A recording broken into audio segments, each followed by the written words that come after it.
It's a very touching story. It also shows the love of Allah subhanahu wa ta'ala, the power of Allah subhanahu wa ta'ala. Never ever underestimate the power of Allah. You know, there was a sheikh who mentioned this in Saudi Arabia, and there was a doctor that visited him from Pakistan and told him a story that happened to him.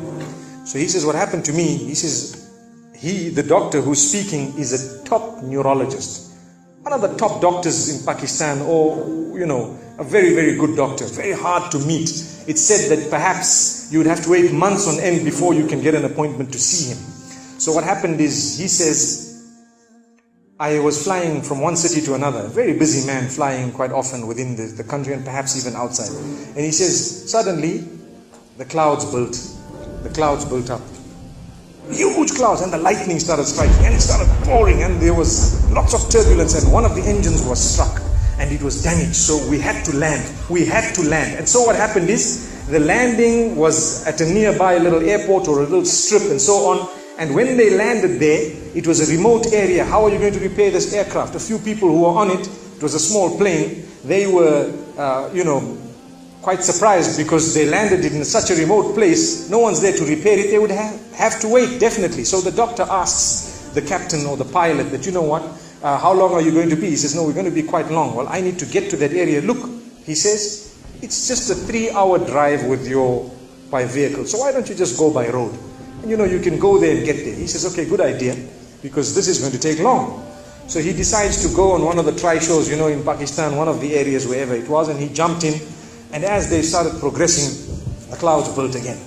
And the lightning was striking, and the rain started pouring. And it was pouring so much that their vehicle could not move much more because of the mud and because of everything else. And so it was quite an open area with a bit of farmland. And after a while they realized, look, we're not getting anywhere. There's a little house here. Why don't we just go there? We can read our salah. Perhaps we can, see, have a bit of a meal or whatever else. And they decided to knock the door. Strange people, strange land, far off, out in the rurals.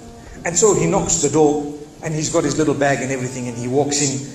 An old lady happened to answer the door after a while, and they spoke to her saying, look, this is what has happened, and we're going from so-and-so to so-and-so, and we just want a place, we want to read salah and so on. And she said, no problem, you can come in. She had a little musalla, a little sajjada, and she had a little baby on the side, or not a baby, but a child.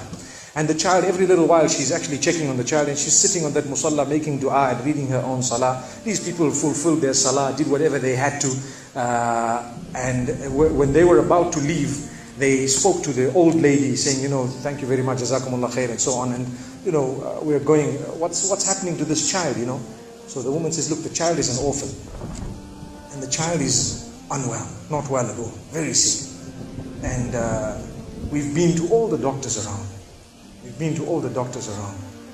And subhanallah, I'm the grandmother of this child. The doctors have told us that there is only one specialist around who can help this child. And we tried to make an appointment, but they asked us to come 6 months later. And it's far away. I've been making dua to Allah ever since that day. Ya Allah, make it easy for us. The child is sick. Make it easy for us, Ya Allah. So the man says, what's the name of that specialist? So the granny says, it's Dr. Ishan. Immediately this doctor burst into tears. He burst into tears. Straight away, he burst into tears. Why are you crying? Your dua has just been accepted.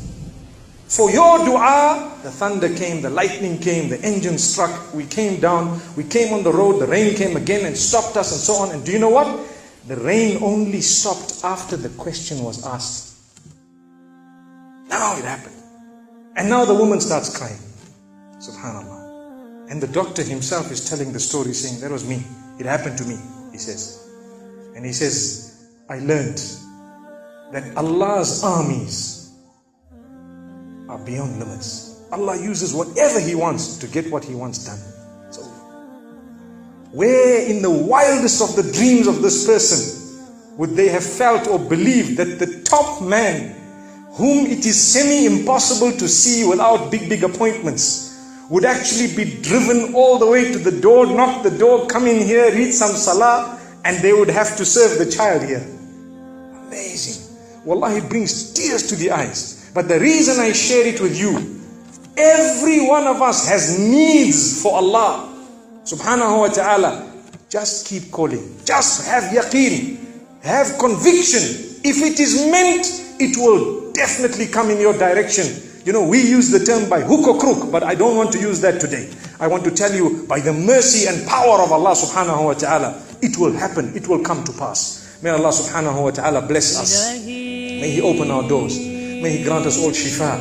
And may He make us firm believers that for Him, nothing is impossible. Wa sallallahu wa sallama wa baraka ala nabina Muhammad.